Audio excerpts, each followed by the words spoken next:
आपको सागर लिए चलते हैं, जहां पहुंचे मध्य प्रदेश के मुख्यमंत्री डॉक्टर मोहन यादव और सभा को संबोधित कर रहे हैं। रामनिवास जी जोरदार ताली बजाओ और रामनिवास जी सहित सभी विधायकों के लिए। रामनिवास जी प्रदेश कांग्रेस के कार्यवाहक अध्यक्ष रह चुके हैं, 6 बार के विधायक और भाजपा ज्वाइन कर चुके हैं। जोरदार तालियां। रामनिवास जी पहली बार आए हमारे सृष्टि में। इस अवसर पर यहाँ से हमारे पूर्व विधायक पारोल साहू, अभिनंदन करें पारोल साहू जी का। अभिषेक भार्गव, तालियां बजाते रहे। अभिषेक भार्गव जी, अरुणभाई चौबे जी, हीरा सिंह राजपूत जी, नारायण कबीरपंथी जी, श्रीमती मीना आदिवासी, डॉक्टर वीरेंद्र पाठक, अमित राय, मंडल अध्यक्ष श्याम तिवारी, प्रभु पटेल, राम कुमार तिवारी, नाम तो इतने सारे लिखे, सबको प्रणाम कर देता हूँ। आप जोरदार ताली बजा करके पूरे मंच का अभिनंदन कर दें। चुनाव का आखिरी दिन है, चुनाव प्रचार का। आज सायंकाल 6 बजे बाद ये माइक से, रैली निकालने से या प्रचार के सारे कामों से हम निवृत्त होंगे। और जैसे डॉक्टर के पास जाओ, वो पल्स देखता है और समझ लेता कि बीमारी है या सामान्य है। मैं गारंटी दे सकता हूं कि सागर का चुनाव भाजपा भारी बहुमत से जीत रही है, इस बात में कोई शक नहीं है। और इस अवसर पर लाडली बहना भी बैठी है, आपका तो और बंधन अभिनंदन। कल 1250 की किस्त आपके खाते में डली है, सारी की सारी बहनाओं के लिए। और यहाँ किसानी का क्षेत्र भी है, किसान के लिए भी कितना ऊंचा सोचते नरेंद्र मोदी जी। किसान तो पहले भी थे। यशस्वी भारत रत्न स्वर्गीय अटल बिहारी वाजपेयी के लिए जोरदार अभिनंदन करें। स्वर्गीय अटल बिहारी वाजपेयी के लिए, जिन्होंने गांव-गांव में सड़क देने का काम उन्होंने पहले किया। गांव-गांव में प्रधानमंत्री सड़क दे करके विकास के दायरे से गांव को जोड़े। और ये कांग्रेस के लोग उस समय भी कह रहे थे, गांव में सड़क की क्या जरूरत है, गांव में तो बैलगाड़ी चलती है। अब उनको ये मालूम नहीं कि बैलगाड़ी वाला कौन सा सिस्टम है। उनने कभी गांव देखा हो तो मालूम पड़े। वो आज भी आलू से सोना बनाने की मशीन ढूंढते, आलू से सोना बनाने वाली। आलू से सोना कौन बनाता है? केवल पप्पू बना सकता है, और कोई को नहीं मालूम आलू से सोना कौन बनाता है। और इसी नादानियों के कारण से वो अपने फजीते कराते, अपनी पार्टी के फजीते कराते, बड़े पैमाने पर। ऐसा कहते हैं, कहने वाले कहावत है कि नादान की दोस्ती, क्या बोलते हैं, नादान की दोस्ती और जी का, ये जो मुहावरा है, पहले तो हमको समझ में नहीं आता था कि कहां से चला है। लेकिन जब से राजीव गांधी के बेटे राहुल गांधी जी आ गए, तब से हमारी पार्टी रोज बढ़ती जाती है। और हमको समझ में आया मुहावरा काहे के लिए बनाया। ये राहुल गांधी के लिए बनाया है मुहावरा, जिनको खुद को मालूम है वो करने वाले क्या है। आप अंदाज लगा लो, 2014 में लॉन्च किया है तो 2014 में, और अच्छी खासी सरकार चलेगी कांग्रेस 4 से 14 तक। इनको जैसे ही लॉन्च किया, धर्म से सरकार रही और 115 विधायक रहे। फिर भी उन्होंने फिर लॉन्च किया 2019 में। किसी हालत में आपकी बार ये हो जाएगा, वो हो जाएगा, पता नहीं क्या क्या कहा, और उनको राष्ट्रीय अध्यक्ष भी बना दिया। और परिणाम क्या आया कि 2019 में केवल 52 रह गए 115 से घट करके, और उनको अपने पद से भी इस्तीफा देना पड़ा। अभी भी नहीं मान रहे वो। रायबरेली के पास अमेठी है, स्मृति ईरानी जी ने भारी बहुमत से हराया उनको, और हारने के कारण भाग करके वायनाड गए, अभी केरल में अटके। और अब मैं आपसे गारंटी दे सकता हूँ, केरल से आए थे अमेठी लड़ने, लेकिन स्मृति ईरानी के साथ आपके इस मुख्य सेवक ने हमने फार्म भरवाया और चुनौती दी कांग्रेस को, आ जाओ राहुल गांधी, आप में दम हो तो फार्म भर के देखो, आप चुनाव लड़के देखो। अरे इनको इतने डरपोक निकले, चुनाव लड़के रिजल्ट आने की तो बात छोड़ दो, आते आते ड्राइवर से बोला गाड़ी पलटा ले, और अमेठी चलेंगे नहीं, रायबरेली पहुंच जाए। जिनको अपने सीट के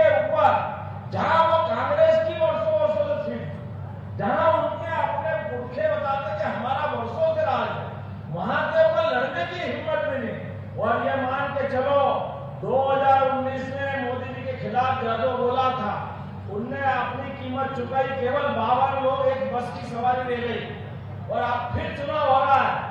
अभी बेन भाई पता नहीं क्या क्या बोल रहे हैं। निश्चित मानना अब एक टेम्पो की सवारी मिल जाएगी। टेम्पो की इतने विधायक इतने सांसद कम होंगे, कांग्रेस के पते लगने वाले नहीं। मुझे इस बात को कहने में कोई गुरेज नहीं। राहतगढ़ के अंदर अरे अभी मेरे को कोई भगवान राम की तस्वीर भेंट कर रहा है, कोई ने भगवान कृष्ण की प्रतिमा भेंट कर दी। आप कभी कांग्रेस की सभा देखना, आप उनके इस पूरे मंच पे उनकी हिम्मत नहीं है वो भगवान रामकृष्ण की जय भी बोल रहे। अरे इतना क्यों डरते हो? और रामकृष्ण से डरोगे तो आपको कहां जगह मिलेगी? भारत में तो जगह मिलने वाली नहीं है। बोला जय जय श्री राम। आप चुनाव में आते हो, जनता से वोट मांगते हो, जनता के बीच जाते हो और भगवान राम के नाम में लड़ंगा लगाते हो।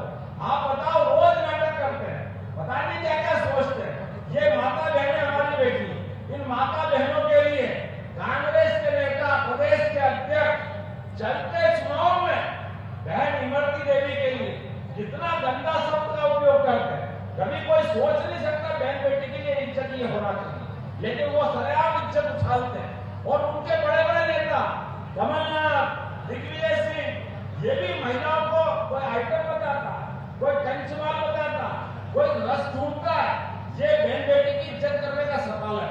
बहन बेटियां कसम खा लेना, जो इनको बोलना तो बोलने दो, लेकिन चुनाव वाले दिन आपके मान सम्मान के खातिर पूरे प्रदेश में हवा चल रही है, उनको धूल चटा के एहसास कराएंगे कि बहन बेटी का अपमान क्या होता है, महिलाओं का अपमान क्या होता है, और वो भी दलित बहन का अपमान। कोई अंदाज लगा सकता है बहन बेटी के साथ ऐसा व्यवहार करे? लेकिन कांग्रेस के लोग घमंड से चूर, 7वें आसमान पे 17 लाख साल पहले हमने वो किस्सा याद करो, भगवान राम के काल में घमंड से चूर होकर के रावण ने सीता माता का अपहरण किया। लक्ष्मण रेखा की गलती कर दी थी माता सीता ने। केवल भगवान राम ने और भैया लक्ष्मण ने तो समझाया था, लेकिन जैसे जनता भोली होती है ऐसे ही अपने सीता माता भी भोली थी। वो समझिए भगवा देश में कोई भला आदमी है, कोई भूखा ब्राह्मण है, वो भिक्षा देने के बहाने लाया। कांग्रेस के लोग ऐसी चालाकी करते शुरू से अपने मतलब के लिए नए नए रूप रंग ला के आते हैं, नए नए रूप में आते हैं, लेकिन तब भी वही करते थे, आज भी वही करते हैं। रावण ने भी माता सीता का अपहरण करके घमंड 7वें आसमान पर था, जिसकी लंका सोने की थी, लेकिन 10 सिर से वो बात करने की हिम्मत रखता था, लेकिन घमंड माथे चढ़ के बोल रहा था। और हमने सबने देखा भगवान राम का रावण से युद्ध हुआ और रावण से युद्ध में भगवान राम मारने लगे, एक एक करके कटने वाली गर्दनें वापस कट करके जुड़ती गई। तो ये कांग्रेस के झूठे एक के बाद एक वापस बोलते जाते हैं, किस मुंह से बोलते पता ही नहीं चलता है। तो समझदार ने कहा, भाई साहब आप रावण को मारोगे? भगवान राम से कहा क्या आप रावण को मारोगे? रावण ऐसे मरने वाला नहीं है। रावण की मुंडी में मत लगाओ, इसकी नाभि में निशाना लगाओ, इसकी जान अपनी नाभि में है। कहते उसमें अमृत है, जैसे उसकी अमृत के ऊपर तीर लगाया ऐसे आप भी तीर लगाना। जो बोले बोले दो, इनके हाथ के पंजे पे इनका तीर लगेगा अपना कमल के फूल का, अपने आप ठिकाने लग जाएंगे आपके माध्यम से। ऐसा भाजपा का वोट देना, इतना वोट देना कि सही साथ निशाने के लगे। इनकी नाभि पे जब तक तीर नहीं लगेगा ये कांग्रेस के लोग मरने वाले नहीं है। मैं आज इस अवसर पर इसलिए कहना चाहता हूँ, भगवान राम के मामले में जो अड़ंगे लगा, भगवान कृष्ण के मामले में अड़ंगे लगा, तो गोपाल कृष्ण भगवान की।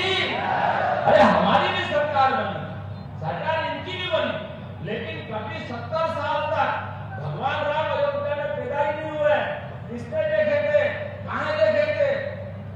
पूरा देश एक स्वर में बोलता है कि भगवान राम अयोध्या में पैदा हुए। बोलता कि नहीं बोलता? बोलो भगवान राम कहां पैदा हुए? आप बताओ कहां पैदा हुए? आप सबको मालूम भगवान राम अयोध्या में पैदा हुए।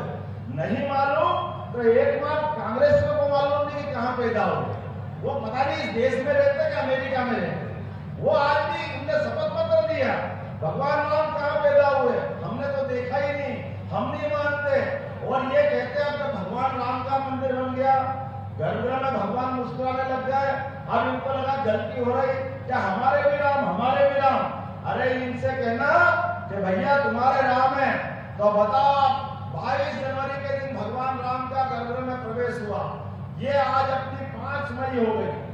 आपने किसी ने भी राहुल गांधी, सोनिया गांधी, प्रियंका गांधी या यहाँ कांग्रेस के प्रत्याशी किसी एक को भी भगवान राम के दर्शन करने जाके देखा क्या? कभी देखा आपने के दर्शन करने गए? ये गोविंद राजपूत जी यहाँ मौजूद है, आप में से कई लोग बाद में भी गाँव में, पहले भी गाँव में।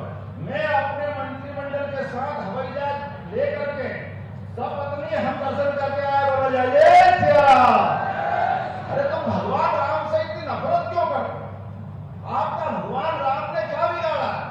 आप हिंदुओं के वोट तो लेना चाहते हो, लेकिन भगवान राम पर आस्था नहीं बताते हो। ये आपकी दोहरी नीति, ये नीति आपको डुबाई।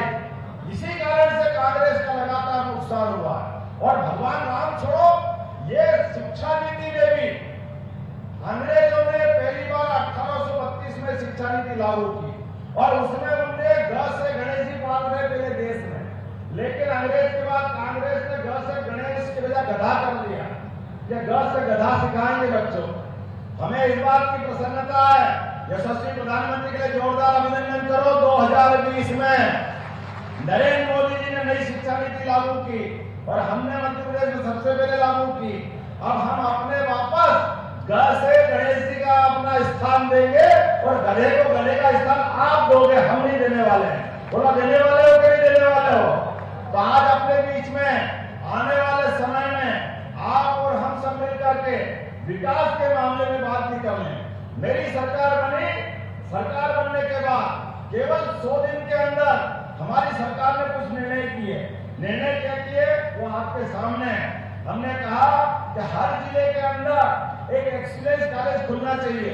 बोला खुलना चाहिए नहीं, युवाओं के लिए एक्सीलेंस कॉलेज खुलना चाहिए। अगर तो ताली बजा के बताओ अगर मेरी बात से सहमत।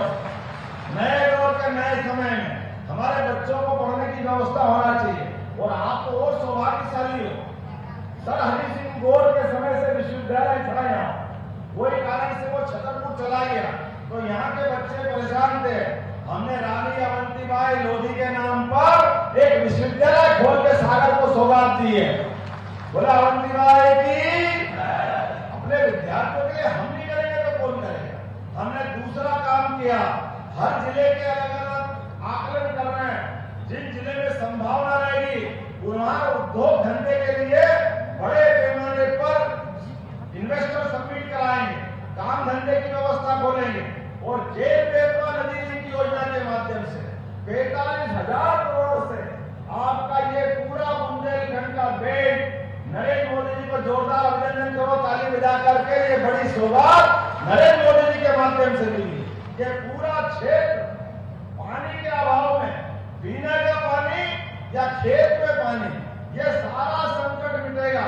पूरा क्षेत्र पंजाब हरियाणा की तरह ये आनंद में डूबेगा।